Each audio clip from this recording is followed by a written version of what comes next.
few weeks ago, I was invited on a radio show called Wide Awake America. The show is politically liberal and is usually hosted by civil rights activist Nadine Smith. She asked Rich Logis to guest host for her and interview me about polarization. Logis is known for previously being a gung-ho Trump supporter who now works against Trump. I interviewed Logis for my People Who Read People podcast. I'll say that talking and writing about polarization is always a challenge, but it's especially challenging when speaking off the cuff. The topics involved, which include a multitude of highly contentious topics, can be quite complex, and there are, of course, high emotions and animosity on these topics. When you're talking off the cuff, that means it's always a bit nerve-wracking. At least it is for me. I'll often find myself thinking, oh, you should have mentioned this thing, or you shouldn't have phrased it that way, things like this. Then there's also the challenge of trying to speak to multiple audiences who may be hearing that message. Making a persuasive case to liberals can take a different form than making a persuasive case to conservatives. The underlying arguments are the same and scalable to anyone, as I try to demonstrate in my books and other work. But the specific granular arguments about one group's fears of the other side must take different forms if you want to be persuasive. All that said, I think the talk with Rich on this topic went pretty well. It's an attempt to speak to a politically liberal audience about why they should care about reducing political animosity and toxicity, while at the same time trying to also draw in any conservatives who might be listening, or at least not drive them away. It always feels a bit like a high wire act, but I think it did go pretty well. And I'll also add, if you have a conservative audience and want to have a similar talk where we get into granular details about common conservative side objections to this work, please let me know. Okay, here's the talk with Rich Logis about why liberal, anti-Trump Americans should see it as important to work on reducing toxic polarization. You are listening to Wide Awake America on WMNF Tampa. I'm your guest host, Rich Logis, sitting in for Nadine Smith. I'm the founder of a new organization called Leaving MAGA, and today I'm speaking with my guest, Zachary Elwood. Zach has a psychology behavior podcast called People Who Read People. He's authored numerous poker-related books.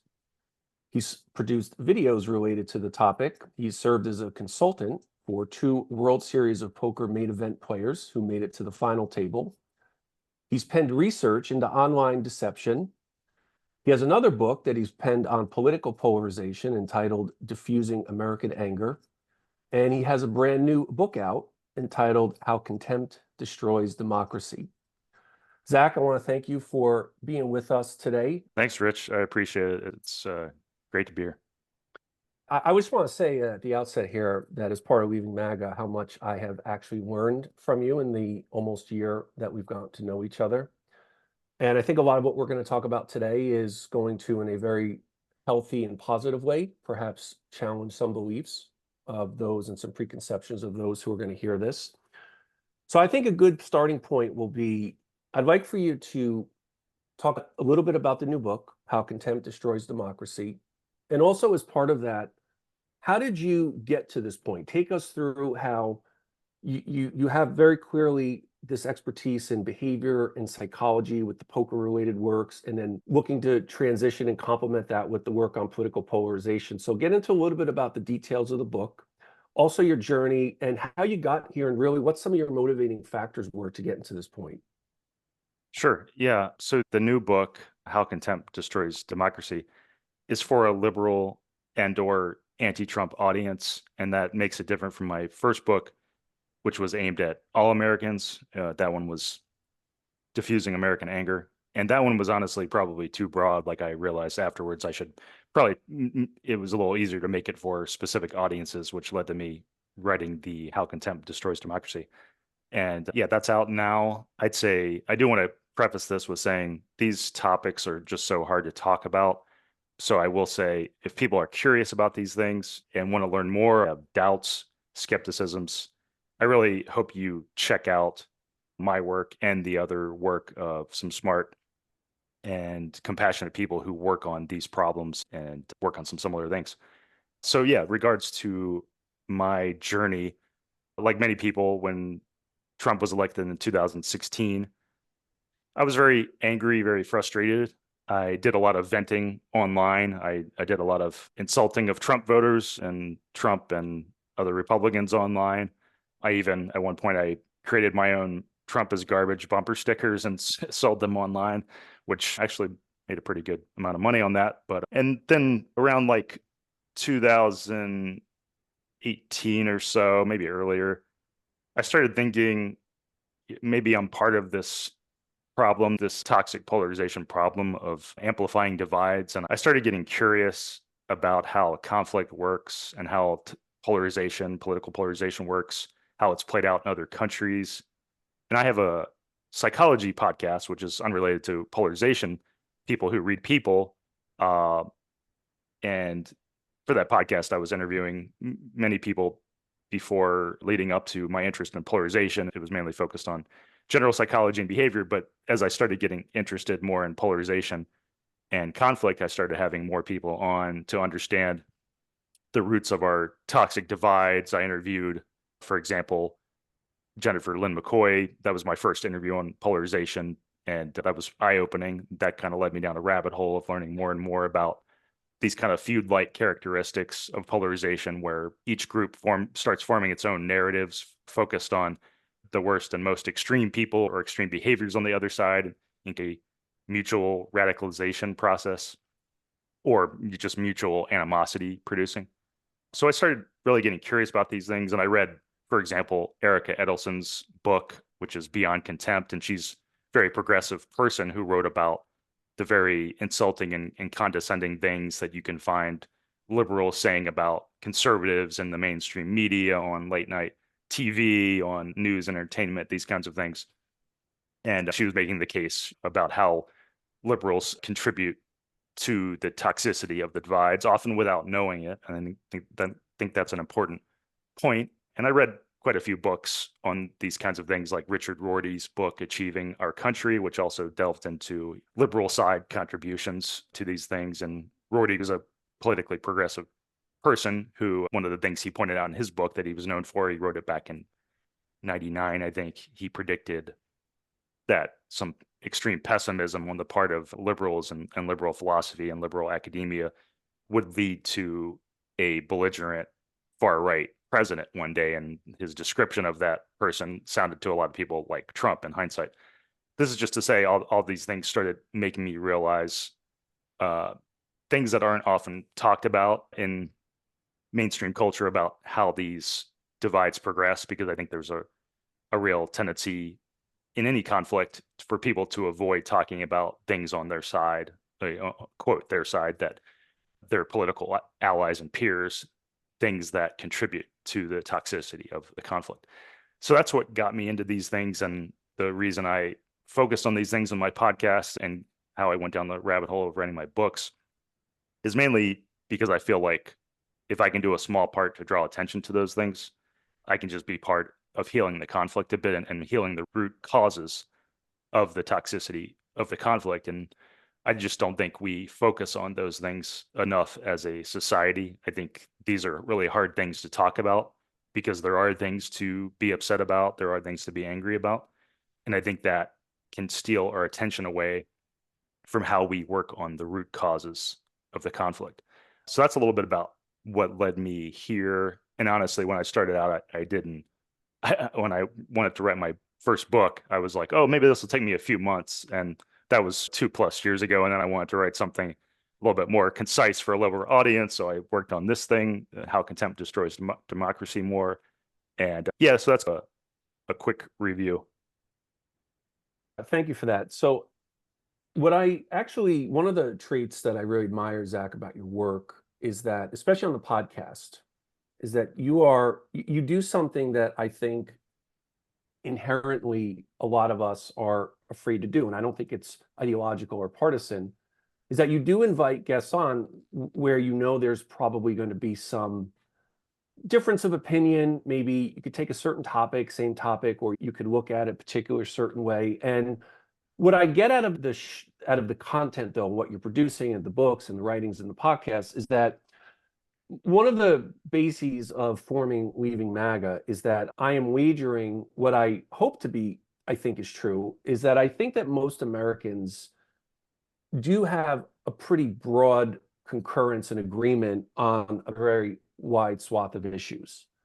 Now, we may not entirely agree on the desired outcome, or we may not entirely agree on the process by which we achieve these goals, but I do think that there's a lot more agreement than disagreement. But I think that, to your point about the difficulty of speaking about all these topics, is that I think it's fair to say that politically, in terms of especially the media culture, social media culture, et cetera, it has proven, I think, more lucrative to focus on the disagreements, because I think it's easier to get others riled up on where we differ and where we disagree, because those divisions can be very lucrative compared to those examples where there's agreement. And I feel like you're coming in and looking to change that paradigm, that you want to come in and show not so much a financial incentive, but the benefits to the survival of our enduring democracy, about why we're trying to shift in terms of how we think about these disagreements. And I always think of it as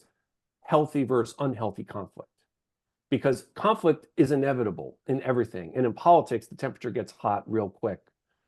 So in terms of going about that, I'm wondering how you recognize that, but then you balance how to encourage others to engage in healthy conflict, and maybe some strategies, some bullet points that you have for others in terms of how to engage in a more civil, healthy way of disagreeing compared to what we see normally in our political culture.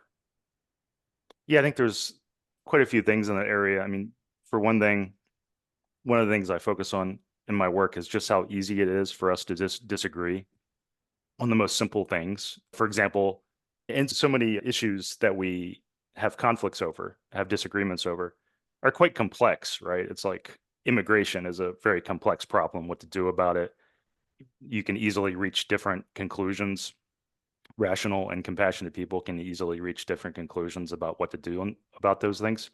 And what I focus on in my work is delving into just how easy it is for people to reach different conclusions about many of these issues. And I think what happens is, with these kind of conflicts, we start becoming more intolerant about people disagreeing with us, right? When we start seeing the quote other side as uniformly bad, then we start assuming the worst things about their stances, right? So for example, that would mean, on the topic of immigration, assuming the worst, most malicious motives for conservatives' views on immigration. When you actually delve into what people believe, though, for the large part, I'm not talking about everyone, of course, because there's always extreme people. Those people do exist, and malicious motives, those do exist. But by and large, when you delve into the large swath of what Americans believe, you'll find compassionate and rational explanations for a large, most of the things they believe, even if also our polarization problem leads to people being increasingly angry and reaching for more extreme beliefs. So this is just to say our kind of intolerance of disagreeing on some pretty simple or some pretty basic political disagreements leads us to speak and act in ways that just widen our divides more and diverge our narratives more and more. And I think how we get out of that, how we evade that toxic feedback loop of polarization, is to try as much as we're able to understand, just to see the more rational and understandable, comprehensible views that people have on the other side have about various issues. And I think the more we're able to do that uh, on all of these issues that we get, to be specific, the abortion issue, Caitlin Flanagan had a good article years ago in the Atlantic about how people on both sides, activists on both sides of that debate, it would really behoove them to not treat the other side, to not focus on the other side's worst explanations or worst motives and worst arguments, but to focus on their best arguments, right? To see that can be rational and compassionate motives behind people's views. And she walked through those arguments on both sides. And I think we need to be willing to do that as much as we're able for these issues that divide us. And I think a lot of people listening will be thinking about like, okay, but Trump is doing this now, these horrible things, he denied elections, et cetera, these bad things. I think we need to see the underlying disagreements we have on these issues as the root causes of what allows people to start having more and more high animosity views of each other, right? I think what happens with conflict in general is like people are focused on the current symptoms of the conflict, right? But not the root causes of the conflict. And I think in order to get out of these things, we need to think more about the root causes and to see how when we speak in insulting and condescending and high animosity ways about our fellow Americans, then that creates this divergence, this polarization that then leads directly to support for more divisive people, more divisive ideas. So we have to think about what we're doing as trying to short circuit that polarization loop as much as we're able. And I think we can do that while working towards things we care about, while criticizing and trying to hold people accountable for doing bad things, but avoiding speaking in ways that insult and drive away broad swaths of people. And actually, there's a couple of points, one in particular that I think is particularly relevant, which is the black and white, maybe broadly speaking, just democracy as a whole or specific issues. I've mentioned this to Nadine before, and I'm going to say, Zach, the same to you, and I know I've mentioned it before as well, that when I was in the MAGA world, okay, and I was someone who did volunteer work to help Trump get elected in 16 and 20, and there are many more who did a lot more than I did, but I wasn't an individual who went in a boat parade or stood at a street corner and waved a Trump flag. I was actually doing the work necessary to get Trump elected, working on a call script, calling prospective voters, getting them registered, telling where their polling places were. And if I had met you and Nadine when I was in MAGA, and this is a point that we're going to touch on in the next segment here, I would have immediately branded you one of the enemy combatants. Because in any insular community, and I think it's especially true at MAGA, and I can speak best about MAGA because that was my actual life experience, the entire pervasively held collective worldview was of a black and white world. Any information that might refute or challenge or rebut any of the beliefs that were held by all of us on whatever the issue might be was completely shunned and was completely kept out of that group, because we were very black and white. We were the right side. We were the correct side. We were the real Americans. Everybody else, they were the fake Americans. And by everybody else, I don't just mean Democrats and liberals. I mean anyone opposed to Trump. So we looked at a Paul Ryan essentially as we did a Hillary or President Obama. And when I started to have my doubts about MAGA in the summer of 2021, it took me an entire year to leave MAGA. It's what I call my year of heaven and hell. The very first strategy that I enacted when those doubts commenced is I diversified my news and information sources. And Zach, when I did that, there's a word that Nadine likes to use, aperture. My aperture completely widened in a way that I did not think was possible. And something that you've touched on also is that I think that politically, when we ask people to say, look, take a look at these other perspectives, what happens, I think the knee-jerk reaction is, but if I start to look at them and I start to maybe try to understand them, it means that I'm accepting them. It means that I'm agreeing with them. And I think you'd say that's not true at all, to simply just go and try to better comprehend, like you said, the actual root causes, the genesis of why these problems occur. And I'm wondering if you encounter that also, where I think there's a hesitancy of people to say, well, I don't know if I want to really, they may not say it, but it's implied. I'm not sure I want to really study these issues more. Yeah. Because it will somehow mean I'm lending air and credence to them. Yeah, no, that's a fundamental conflict dynamic where when you're in conflict, the last thing you feel like doing is trying to understand your enemies, right? For one, I mean, there's multiple factors here. You can feel like if you try to do that, you're helping them by justifying their views, right? You can feel afraid that if you do that, if you try to engage in better ways, you'll be viewed as a traitor, you'll lose your political allies. You can be afraid even internally because when we're so polarized, so divided, there can be kind of existential fears to even examining what it is the other side views on things, because it can mean open us up to trying to question so many things about it. It's a much more complicated, complex thing to do. And when you are in conflict, like when you're afraid of real things, which many people are, you can just be like, well, we need to prevent this thing, right? This horrible thing from happening. And that takes all your focus. And so that gives you some justification for avoiding all the other stuff. Robert Talisse wrote about a great book, one of the best books, I think, on polarization, sustaining democracy.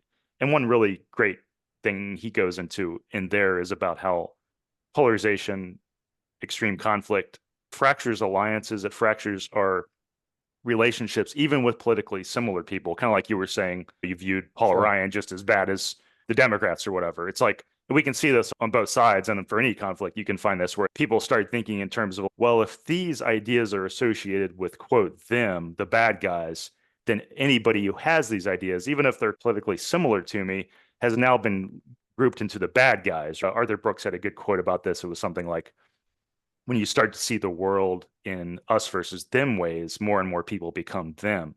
This is another reason that politically passionate people should care about reducing social animosity. It actually allows you to form political alliances. It actually allows you to do the work of politics, which is required for anybody who wants to achieve a political outcome and not just achieve a temporary victory that's not lasting, right? If you want to achieve lasting change, you're going to have to build political alliances, but polarization and conflict leads more and more people to behave in a way that they can't form political alliances and just drive people away and create the very pushback that upsets them, right? So I think that's also the case I would make for politically passionate people. It's to your best interest to try to reduce some of this animosity, because the animosity isn't just a clear us versus them thing. It plays out in so many ways. It fractures political alliances. It prevents people from getting things done, right? Such a salient point, Zach, on what you're saying there. Everyone, you're listening to our guest, Zach Elwood. He is a political polarization expert and the author of a brand new book, How Contempt Destroys Democracy. So, Zach, there's one point that you talk a lot about that has actually informed a lot of my own rhetoric and my own messaging, just both as an individual, as an American, and as part of Leaving MAGA. I know I've joked with you before that when I send a tweet out, sometimes I wonder and I sit there and think, oh, I wonder what Zach would think about this. We'd have a Leaving MAGA polarization scale and it would be like a 0 to 10, and we want to be as low as we can. So I do sometimes think that way when I'm writing. And I think that's just a testament to how impactful your work has been, just in the way that I look at these issues and informing our organization. Something that I have noticed that I want to bring up on this point, because you talk a lot about distorted views of each other. And thankfully, and I'm very humbled by this, most of the comments I receive from those who will read about my own story of being a MAGA activist, leaving MAGA, they are overwhelmingly positive and supportive. But there is something that happens that I want to mention to you, because I think it will be a point that I want you to tackle here. So yes, most of them are very supportive.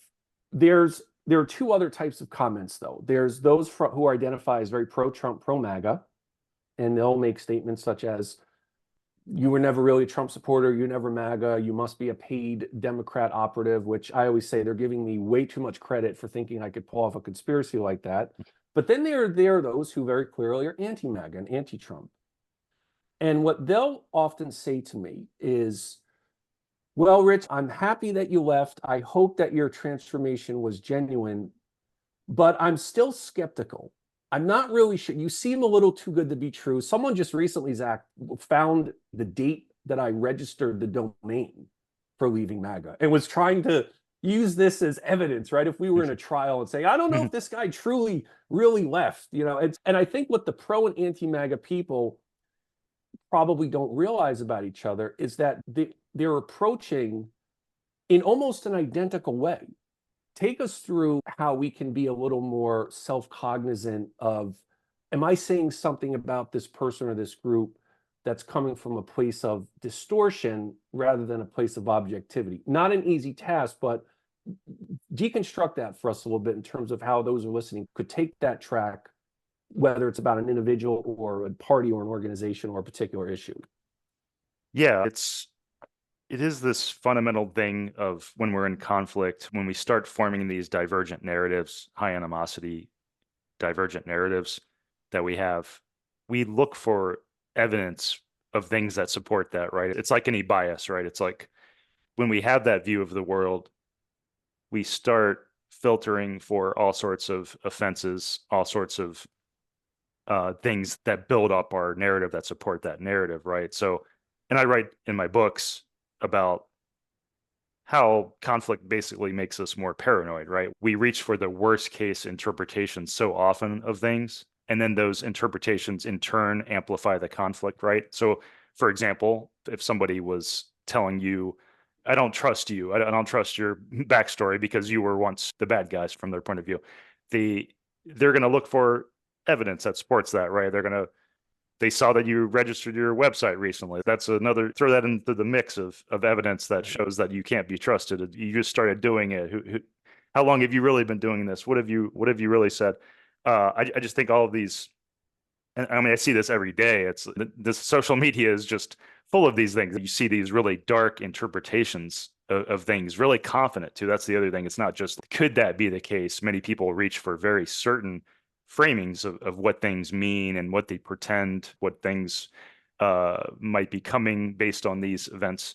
And I think these things can just amplify the feedback cycle, right? Thomas Zaitzoff, he's a political researcher, and recently I talked to him about the likelihood of civil war because he talks about these things and how there's a real risk of there can be a risk of kind of self-fulfilling prophecies. The more certain people speak as if civil war is coming, the more it amps up anger and fears, and more people speak in more angry and fearful ways, et cetera, et cetera.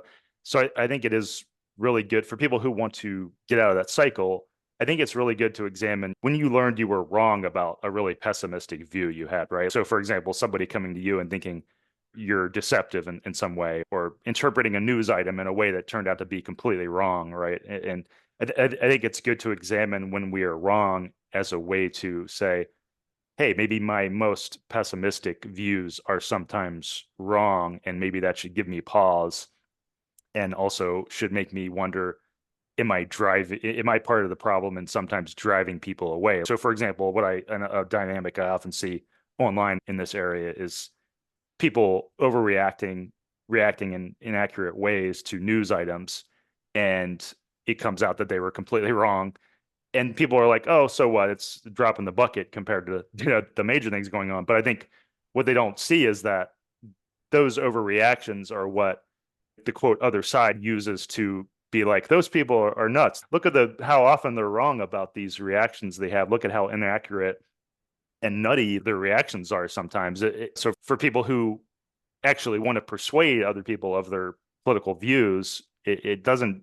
It's not a great. It's a really harmful and divisive thing to overreact to things, right? You're feeding the cycle of both looking dumb basically, and making other people not trust your judgments, and making it easier for other people to discount what you say about other things, and just also just ramping up animosity, right? So I think that's one way for my own journey is I started realizing I used to think maybe unconsciously a little bit like somebody else is in charge, like somebody, it's not my problem to what I say, right? It's not my problem how I react to people, or if I insult them or whatever, any of these things, because somebody out there, some powerful people are gonna fix this problem somehow. But the more I delved into these things, I started thinking like, no, nobody's coming to save us. We actually have to try to change the culture on our own, right? Like it's up to all of us. And that might sound like inspirational or wishy-washy, but I don't say it in a positive way. It's more like I'm afraid it really is up to Right. us, and that's not a great thing, but maybe that's our only hope, because I really do think the systems around us, the media, the politics is so polarized, and there's not incentives for them to do these things. So that's why I work on the cultural change aspect of wondering, at the very least, we can be part of this in our own lives and demand better from journalists, politicians, activists to say, can you work towards what you want to work towards, but behave in less polarizing and more de-escalating and more bridge building ways as much as we're able to. Yeah, that's how I view it in my own everyday life. And to get back to something you said, which is sometimes I think people think I'm like overly judgmental of people who make jokes or criticize people. It's like, no, I criticize people often, but what I try to avoid is like insulting a large swath of the other side for no reason, right? I think that's the fundamental driving force of these things are these like group aimed insults. And I think you can criticize people even harshly and even mock them. I joke about people sometimes, but I do it in a very targeted way. And I try to make it persuasive when I do and not just have it be another piece to the storm of animosity of people being like feeling like I'm just insulting a broad swath of people's views for no reason. When I excuse me, thank you for that. And when I was in MAGA, there was a rule, and I imagine that it's a rule that is still in place, which was never apologize ever. Even if one was 100% incorrect or mistaken or wrong, never ever apologize. And something that I bring up that I think perhaps is pertinent to this point is that there were many times actually when I and fellow MAGA Americans, we privately criticized Trump. We knew that after Charlottesville, for example, we knew that he was handling the pandemic in 2020 awfully. And we knew that some of the rhetoric that he would say, not all of it, but from time to time, occasionally, was abhorrent. So why didn't you just go out and publicly say that, Rich? Because, and this is a point, Zach, that I know is going to really resonate with you about why people are so loath to criticize their own side. If we didn't publicly criticize Trump as a MAGA American, because if you did that, you were exiled. You were an apostate, you were a heretic, and it didn't matter how much money you donated or what kind of work you did or supported Trump. If you criticized him publicly, you were basically sent off in a Napoleonic way to some political version of Elba. And you're talking today about how you had a Trump is garbage bumper sticker. And now you look back and say, well, I was wrong to have done that. I contributed to what I realize I shouldn't have done. And I understand why people are skeptical and suspicious of, for example, my own story. Why maybe they'll be skeptical, suspicious of your own story, because it's an unnatural trait of our species to apologize. It's an unnatural trait to admit error, especially publicly. And that's why I think when people are perhaps skeptical, I try to give them the benefit of the doubt that they don't do it with malice, but it's just part of our nature that we don't, we look at others and think it's not possible to, if this person's changing their mind, they have no principle. Because I'm a very principled person and I don't ever change my mind. And if we can see, I see your work at the vanguard of starting to change a little bit the paradigm of let's celebrate being wrong.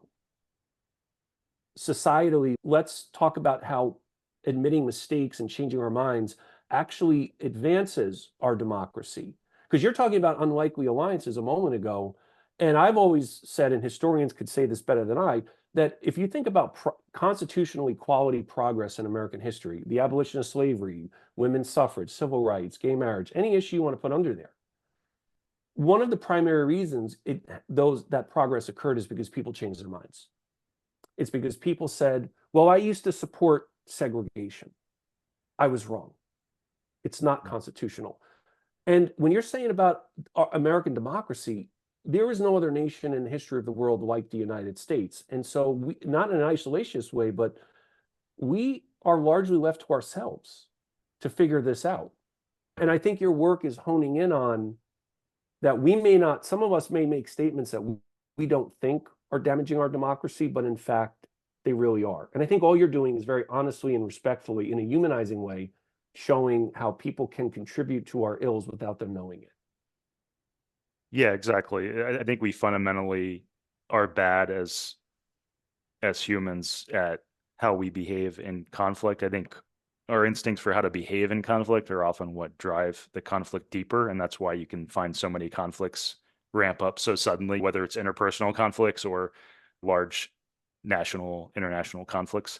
We just tend to behave in ways that unintentionally amplify the conflict. And I think one of the things you mentioned is part of that. We are fundamentally, for various psychological and social reasons, we don't want to criticize our group, right? And we don't want to apologize. And that's especially true when we're in conflict, right? Because as we talked about, the last things you feel like doing are saying like, oh, I or my group did something wrong, or that goes along with the our instinct to not try to understand the other side's perspective, right? Those things go hand in hand.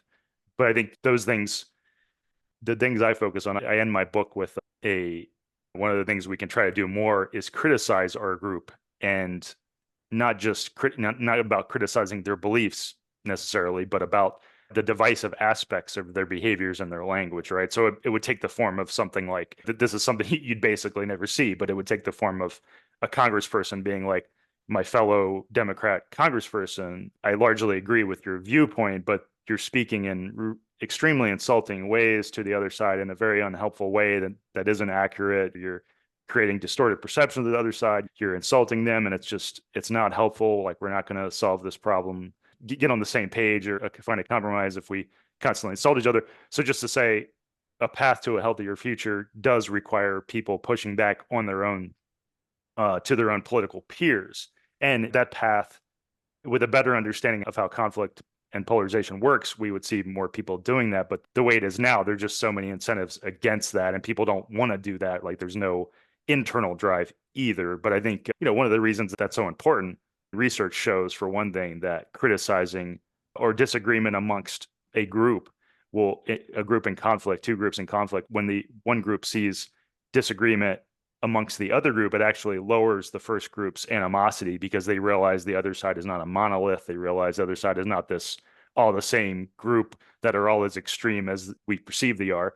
But then it also is a big thing, because we largely can't affect the other group. We can't influence the other group, because they perceive our criticisms as just biased insults, and so our criticism of the other group will largely just amplify the divide, whereas criticisms of people who are more similar to us actually go a lot longer ways towards having effects. And when people ask me, like, why do you talk so much about liberal contributions? Why aren't you focusing on Trump side contributions, Republican contributions? And really, the main reason is because I don't think my criticisms of the quote other side will do much good.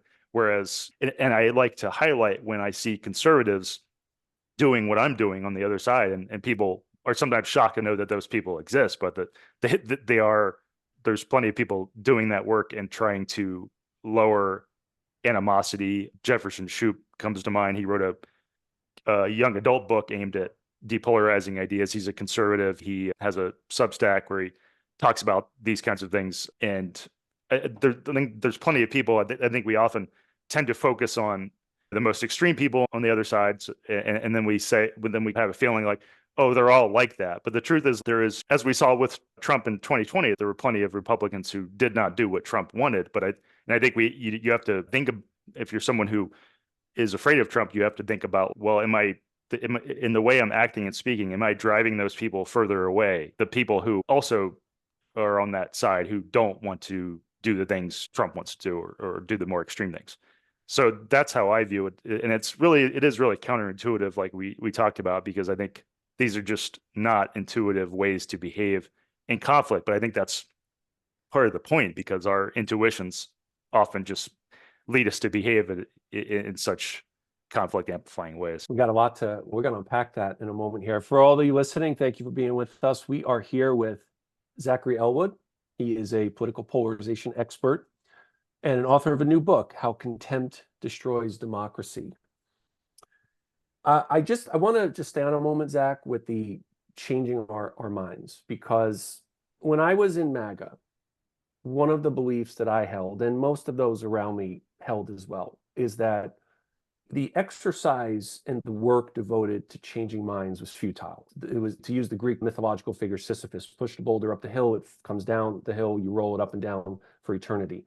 We view the idea of changing minds as useless. We supplanted that idea with, we need to go and conquer and crush our enemies. And I was 39 years old in 2016. So I didn't look at Make America Great Again with any kind of nostalgia. I didn't look at it like, oh, when I was going to school, the Boy Scouts brought their shotguns to school, and we said the Hail Mary every day in public school math class, right? Like, I didn't come at it from that perspective. even though Make America Great Again can have more than just the one monolithic definition that maybe some will ascribe to it. So when we're talking about the topic of changing minds, I think one of the parts of the resistance to it is just that it requires a lot of work to do that. And in MAGA, we weren't willing to do that work. We would rather have done the work to just go and conquer our enemies, because if you weren't with us, you were against us. And monolithically, it didn't matter your race, gender, age, background, country of origin, whether you believe in God or not. You weren't with us, you're against us. We're going to go out, we're going to conquer you to make sure that as I saw it, Trump's victory was a second founding of America. That's how I viewed it. It sounds delusional for me to hear it right now, but that's what I thought. And as part of that with changing minds, something that you have helped me shape in my mind about how to go and talk about leaving MAGA and these issues of polarization is that I do believe that most MAGA Americans deep down are good people. I don't defend ignorance. I don't defend my ignorance, but I also think that a lot of the MAGA and right-wing mythologies have made its adherents very desperate, very panicked. You mentioned paranoia earlier, and I look at it as a form of political traumatization. And that doesn't mean it's absent on the left. I just think it's more acute on the right. But they are good. The people I was around, they were good people deep down. And I know a lot of people will recoil at that, but that was my experience. Second part of that is that even though I don't think those reasons are applicable any longer, I do think there were some valid reasons for supporting Trump in 2016. And I do feel like there is a widespread mass denial of that, because I think it's easy to say, well, someone supported Trump because of what he said about Mexicans or women or Muslims. That is not why I got involved with MAGA. I was very anti two-party system. I saw Trump come in as a guy who could obliterate the political system. Do I think that that was the right decision now? No, I realize that was very antithetical to democracy. But just like you're saying about how you've learned, we're not revising our history in terms of whitewashing it. We're saying that if we learn from our mistakes, I think it gives you credibility in terms of how you can go about this work. And I'm wondering if you would prognosticate perhaps for a moment here. Do you see a shift coming? Do you feel it right now happening slowly and gradually? Do you feel like there is a shift in terms of more Americans becoming attuned to that maybe their own rhetoric and their statements and their social media might be contributing to this polarization? Do you think most people are oblivious to it? Do you feel like it's starting to change a little bit? Because it's what you're doing all day long, right? So you have the observations, many don't. And I'm wondering what your take is on that. Do you feel like there's a slow positive shift happening? Yeah, and real quick, when you said the valid reasons for supporting Trump, I think people, if you're listening to that and you're skeptical of that or want to know more, I cover that in my book, How Contempt Destroys Democracy. I go over some of our very divergent perspectives around those kinds of things. And yeah, so I just want to throw that in there because I think a lot of people are like, what do you mean by that? So I just want to throw that in there. And I also think, real quick, when we talk about changing people's minds, I think this is another complex area here, but clearly there are some people whose minds are not going to be changed, right? Like on the left and the right, or for any conflict. There's people that, and again, we're talking about the animosity, right? We're talking about the anger and the animosity. We're not talking necessarily about beliefs anyway. But there are some people that are not going to lose their us versus them. The other side is all evil kinds of views. And that's okay because, well, for example, the thing I often talk about when it comes to these things is like, think about how close so many elections are, right? You don't have to change that many people's minds to dramatically shift an election. And the thing I see so many people focus, they'll often focus so much of their attention on the most extreme people on the other side and act as if like they throw up their hands like, oh, we can't convince those people. But it's like there's a broad swath of more moderate people who, if you talk to them, you would actually be able to have a conversation. There's a broad swath of more moderate people on the quote other side who whose minds are capable of going in many directions and they don't have that much animosity as the people we tend to focus on, right? So this is just to say our focus on the most extreme people can be a factor in the self-reinforcing dynamic. Whereas I would say if I had influential, if I was a political leader or influential political activist, I would focus a lot more and speak a lot more to the people more in the middle as opposed to just treating the divide as like between the most extreme people on that side and like my much more nuanced and moderate group or whatever. I just want to throw that in there too. The question about the shift, it's hard for me to say. I think it's a mistake to have too certain or confident predictions about the future because there's all sorts of ways things can go. But I do think we maybe reached a peak of animosity and divisiveness in 2020. I actually think COVID played a pretty significant role in that in terms of like existentially messing with people's minds a bit. When you're not able to do your job and you're like, what does the future hold? You're more likely to absorb and embrace some divisive things, right? So I think, for example, you'd be more likely to show up and do some bad stuff in DC about the Capitol riot.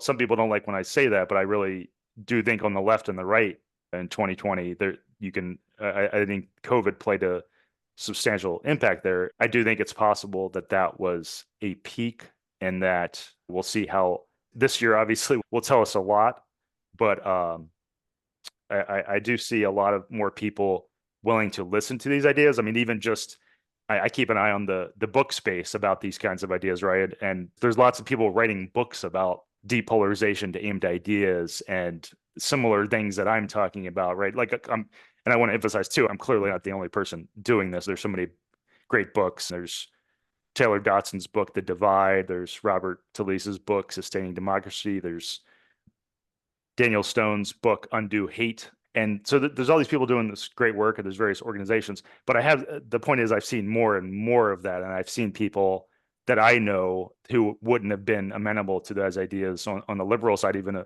a few years ago, embrace them more and be more curious about that work.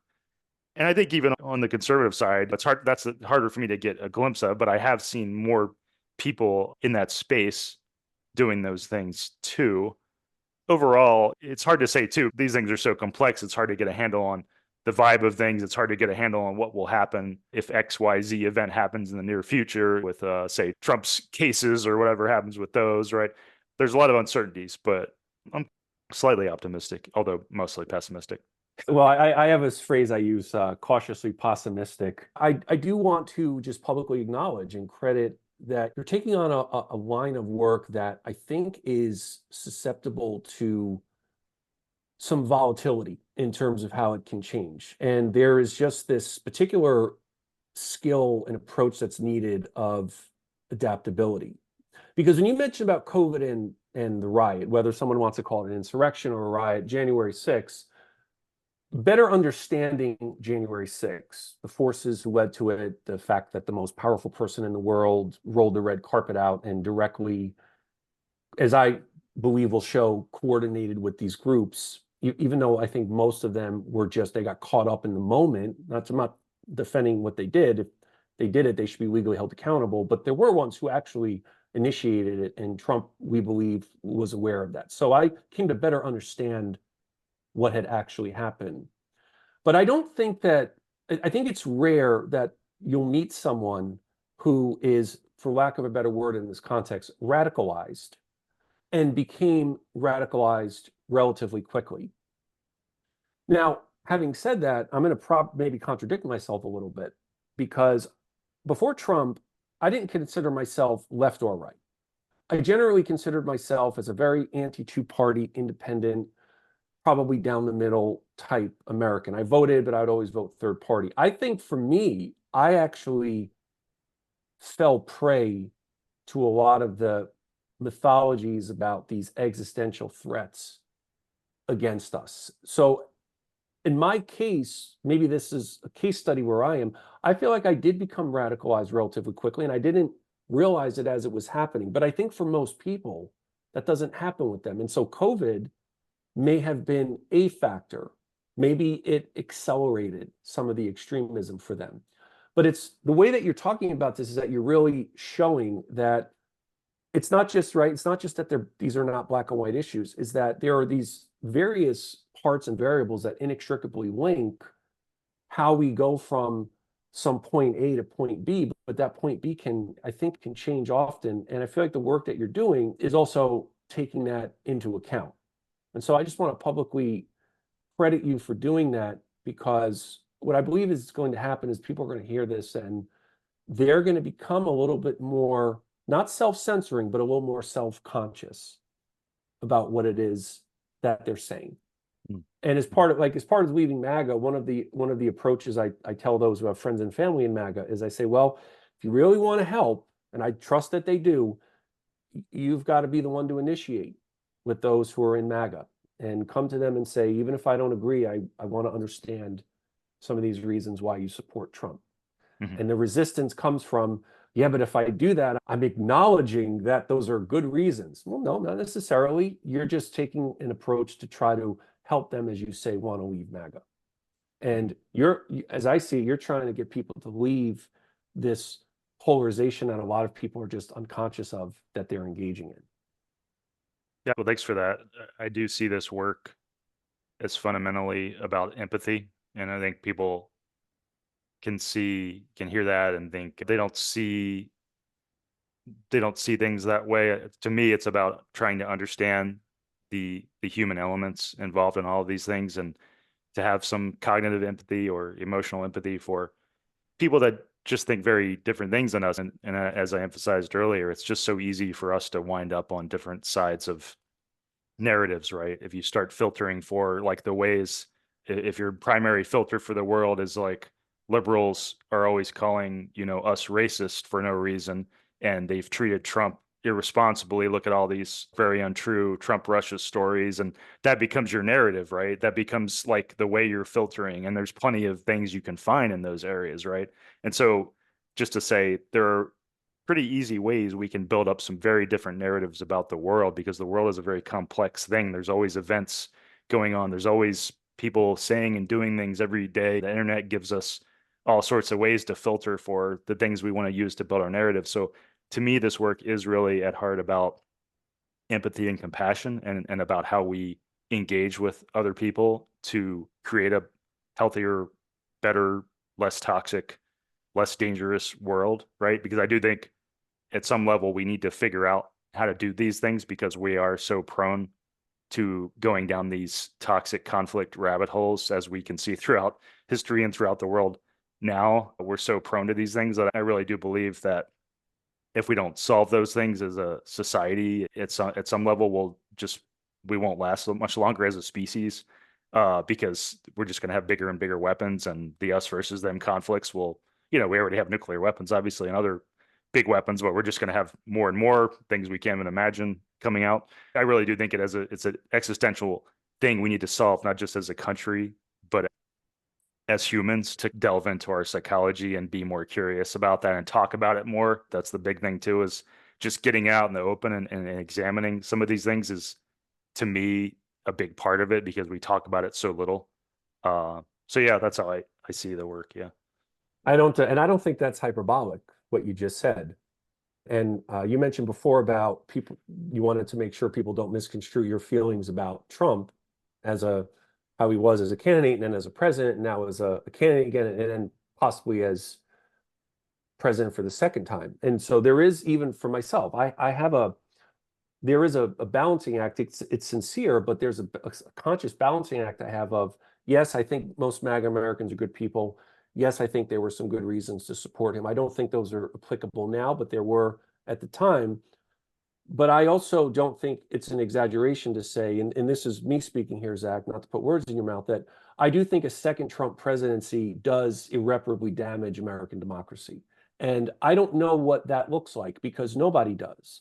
Because as part we were saying before about the exceptionalism of America, we've endured in our original form. We're still the only democracy in its original form in world history who's endured. And I always thought that, looking back on it, President Obama always said this quite eloquently.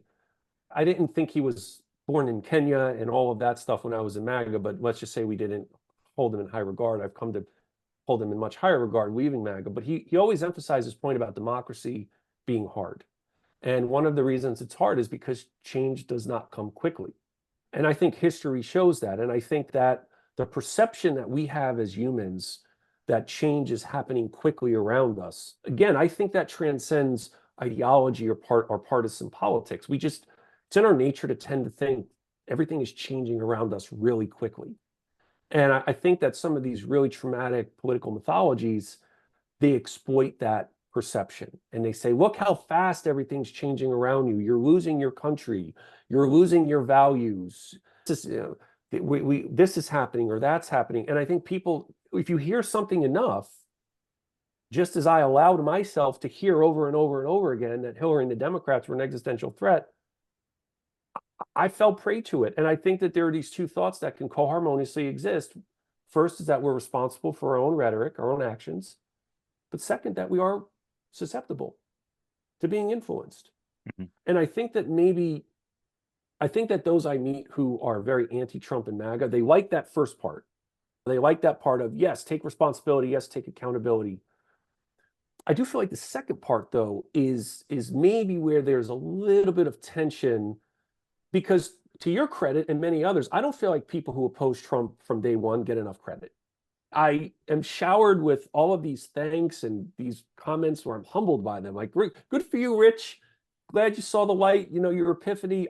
Look, I appreciate those, but I always say, those are not, you and Nadine and many, many others opposed to Trump from early on. I feel like you guys should get some credit also, because you were, and I know you said you had the Trump is garbage bumper sticker, and maybe you made comments that, yes, you'd like to take back, but the core of all of that was that you did see the danger and you did see the threat. And so I think that for that second part about we're susceptible to being influenced, I do think the way you're approaching this work is to show people it doesn't make you unintelligent or a bad person to be influenced into beliefs, even if while that influence is happening, maybe there's not a real-time recognition. So I just think that the work that you're doing now, and those who are in the polarization space to depolarize rather, I appreciate that you recognize that change is going to be slow. But from everything that you're doing, I think it's also fair to say just how committed you are to this work. We are here again with Zachary Elwood. He is an expert on political polarization. He's got a new book out, How Contempt Destroys Democracy. Zach, please let everyone know in a moment here where everyone can find your work, how to get the book. Yeah, thanks, Rich. You can go to american-anger.com, and that has information about my polarization work, the new book, my newsletter, other things. Yeah. Zach, I want to just thank you again. You have been listening to Wide Awake America on WMNF Tampa.